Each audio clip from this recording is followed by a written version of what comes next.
G, Coach. You know, somebody need to check my heart. Coach, we're ready to roll whenever you are. Well, first of all, I'd like to begin this by saying thank you to the administration for giving me the opportunity to be the interim, and thank Coach Mitchell for the opportunity for being his defensive coordinator. This football team is moving forward. Okay, what's in the past is in the past. We're trying to focus the young man on the task at hand, and that's Jackson State. We believe we got a real good football team. We're concentrating on the discipline aspect of it, cut down on some of our penalties, and focusing on ball security. But for the most part, this staff and this football team is excited about the challenge that lies in front of us. Coach, seems like you kind of nailed it right there. Discipline and ball security. If anything in that last game, that's kind of what killed y'all. Is that something that can be corrected in a season, or is that an attitude, or is there anything as coaching staff you can do to correct those things? Yes, by doing some drills and really focusing and paying attention to the kids as they begin to running backs begin to run the ball, receivers begin to catch the ball. It's all about discipline. It has nothing to do with talent. It's all about an individual focusing on one play at a time and doing his job. I mean, if you take your eyes off the football, of course you're going to drop it. You know, if you don't wrap it up tight, of course you're going to fumble. So we're putting some things in place and really focusing in and paying attention and harping on our discipline about our ball security. Coach, how did the team react to Coach Mitchell's departure, and what did you tell them to get them focused on this game and not what just happened? Well, sort of we've been telling them, you know, I've been on the defensive side of the ball, and I've sort of been telling the defense, you know, since I've been here, you know, I believe in adversity. Adversity is a part of life. You know, of course, they were down. Coach Mitchell recruited a lot of these young men. So, of course, it's natural, it's human nature to be down. But what I addressed was, no matter what happens in life, Southern is still going to play football. They're still going to move forward. The sun's still going to come up the next day. So what can we do about that? We can't control about what has happened, but we can control our tomorrow. And that's what we're focusing on. Right now, we're in full control of how we prepare for Jackson State. And that's what this team mindset is right now. So, do you foresee any changes with your offensive line or your quarterback in lieu of the performance that was given last week? Or do you intend on sticking with the same quarterback or make some adjustments this week? We looked at the film, and we know we had some mistakes made. But those were collective. We're not going to reinvent the wheel. We have a good offense in place. Dre is our quarterback. Our offensive line, they have to get better, but they're practicing hard and focusing on things they need to get better. It takes a team effort to come together and do the things necessary to get a win. We'll never pinpoint one particular area. We know on that side of the ball what we got to do to get better, and that's what we're addressing. Coach, what went into the decision to make it co-offensive coordinators and not just one guy? Well, those guys over there, the way they do the breakdowns and the way they prepare for a football game, every individual has a certain responsibility. And, you know, I just think that those guys have worked hard together. They can work hard and continue to work hard together because I believe that you really don't have one coordinator. I'm the defensive coordinator by title, but on defense we all work together also to put a game plan together. And those two guys will work well together along with the other offensive coaches, and I believe that's the best way to do it. Coach, is this something that you want to do long term? Would you like to stay a head coach at Southern University? If willing, you know, but we understand. Let's make no doubt about it. I'm evaluated by wins and losses. Every head coach in the country is evaluated by wins and losses. If we do the necessary things, I believe that I have an opportunity to at least have a chance to talk to the athletic director and the chancellor about the responsibilities to continue to be the head coach of Southern University. But make no doubt about it, I understand. The only way you're going to have that chance is that you got to win. Did you, and on going on that, because I was going to ask the same thing, did you tell Dr. Broussard that you are interested in this job and you want this job? I actually told the AD that I'm going to take this one day at a time, and I'm going to do the best I can to focus on Jackson State. What happens in December will happen in December, but right now, my focus is on Tuesday and Jackson State. You Are you more of a hands-off on the offensive kind of guy? I mean, will you just focus dual roles still? I mean, will that be a challenge for you to just kind of stay on the defensive side of the ball and let those guys handle the offense, or will you have a little bit of oversee on everything?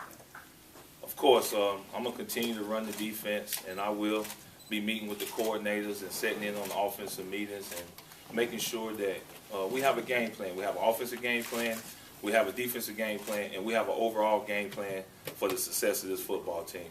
I will be in their meetings, listening and talking with those guys about the game plan, but by no means am I an offensive coordinator.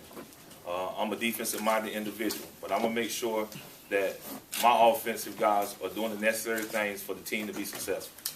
When the defense is off the field and they're on the side, are you going to go and address the defensive players on the bench and not be on the sideline, or how are you going to handle that part? Well, we're talking about how we're going to communicate. Of course, I'm the defensive coordinator, so all the adjustments will go through me. But I do have a couple assistants on the sideline that will take over some of the responsibility on game day. But for the most part, I think when you put a staff together, you put that staff together because you can lean on that staff. And every head coach believes that the assistants that they have in place, they should be able to multitask. So we're going to do everything we can to eliminate confusion and continue to allow this train to move successful. I'll communicate with them, they'll communicate with me. And one thing about it, our headsets are two-way. So I can always be in tune to the game, understanding what the offense is doing without really being on the offense. Just talk about Jackson State, I guess, in general. It's always such a big game between these two schools, and coming off of what this past week has been going into that game, I guess just talk about the mindset of the team, maybe putting, like you said, the past or the position behind them and moving forward. I think well, the freshmen probably don't really understand right now how important this football game is because they haven't been around here long enough. But we got enough veterans on our football team to understand that we're playing against one of our biggest rivals. We understand that it's important to the Southern University family that we represent Southern well when we go up to Jackson State. By no means are we just getting on the bus to go on a vacation. We're preparing this football team to go to Jackson State and do what they have been prepared to do every Saturday, and that's win a football game. Coach, in your bio it says you were the interim coach and then head coach at Clark. Can you just take me through that experience and maybe what you learned as an interim before that you can apply to this time? Well, when I was the interim at Clark, Atlanta, it happened a week before the season started.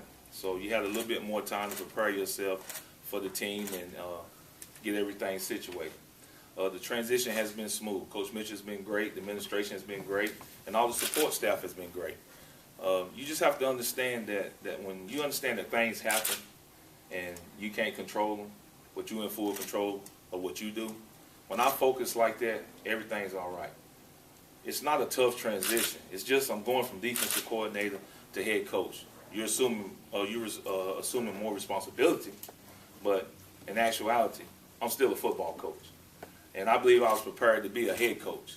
And my job right now is to not to let the University of Southern down. could you talk about the game against Valley? One of the bright spots was the defense, I guess. Just your thought on their play and moving forward. Is that going to be something that will be a strength of this team? Well, we played extremely hard. If you had a chance to see us in New Mexico, we were a little flat. You know, regardless of what reason, we just was flat. But we came out against Valley, and I mean, they played with a lot of energy and enthusiasm. And I think that has to transpire to the offense, to special teams. I mean, when you give great effort, you have a chance, and that's our sole purpose. That's what we're focusing on every day. I only require them to do two things: play with great discipline and play with great effort. And if we do those things, I really believe we'll have a chance to win. I know Coach Mitchell was criticized a lot for wins and losses, but I think a lot of people respect what he did on the academic side of things, being involved in that. How hopeful are you to continue the improvement on that side and, you know, if not improve upon what he's started? All our rules are staying the same. You know, we're standing on that. You know, I'm a disciplinarian. I believe that, you know, it's a right way and a wrong way to do things, and you have consequences for your actions. We're going to hold the young men accountable for everything that they're responsible for. They're supposed to be going to study hard. We hold them accountable for that. We know academics is very important to the success of these young men. Football is only going to be a small part of their life. They're going to live a lot longer than they're going to play football. So it's very important that we carry out the task that's already set before us. Plan on using Virgil on offense at all, since he kind of had an impact in that game the other day and seemed like he generated a lot of positive things that the offense just didn't take advantage of? No, we hadn't really thought about using Virgil on the offensive side of the ball. He remind you any of Tyrann Matthew? Just the way he's all over the ball, defensive back, and special teams contributor as well? He reminded me of a young man by the name of Virgil Williams. 'Cause that's basically the only guy that, I've had a chance to see play a lot of football. Virgil's a good guy, great character. It's good to see him make some plays, but we need him to make a few more. Coach, what are your thoughts about LeBeau, the defensive end from New Orleans, that had all kind of preseason honors? What are your concerns being a defensive guy? What are your concerns about him playing against him this week? Well, Jackson State has a very good defense, very big, very fast. We're putting the game plan together. We understand that, one-on-one, he usually wins those matchups. So we're going to pay attention and focus on him. But once again, we have a game plan in place to attack the entire defense of Jackson State. We just believe that, we have to know where he's at. We will find him and locate him, and then we're going to attack accordingly. Coach, do you think the offense will look any different with different guys calling plays, or a game plan being set up by a different, maybe a different head guy, I really believe that at 4 o'clock on Saturday, you'll be able to see some similarities, some differences, and the reason I say that is because of what we're focusing on. Really focusing on tempo, energy, and really focus on getting the ball to guys that can make a play. Are y'all expecting to have Charles back? As of right now, I would say yes, and I hope he's continuing to do the necessary things to get back on the field for Saturday, but right now I'm leaning towards yes. Is Saturday really going to be the first test for your secondary, since New Mexico primarily ran an option and Valley was more of a running team? Now facing the quarterback and the receiver that you got coming up on Saturdays, is this the first time you really get to gauge them? Yes, the Jackson State receiving corps is probably the best that we've seen. Very athletic, very fast. They have a great understanding of what they're trying to do on offense, and they really spread the ball around a lot. It'll be a true test for us on defense, and we understand that we got to do some things differently in order to give ourselves a chance. But I really believe our secondary will be up for the challenge. Coach, if there's anything that you would like to tell the Jaguar Nation or the community at large about you being head coach, what would it be? And second part of that question, if you had the opportunity to go back Saturday, what would you do different in regards to the offensive performance and moving the ball? First of all, I would tell the Southern community that regardless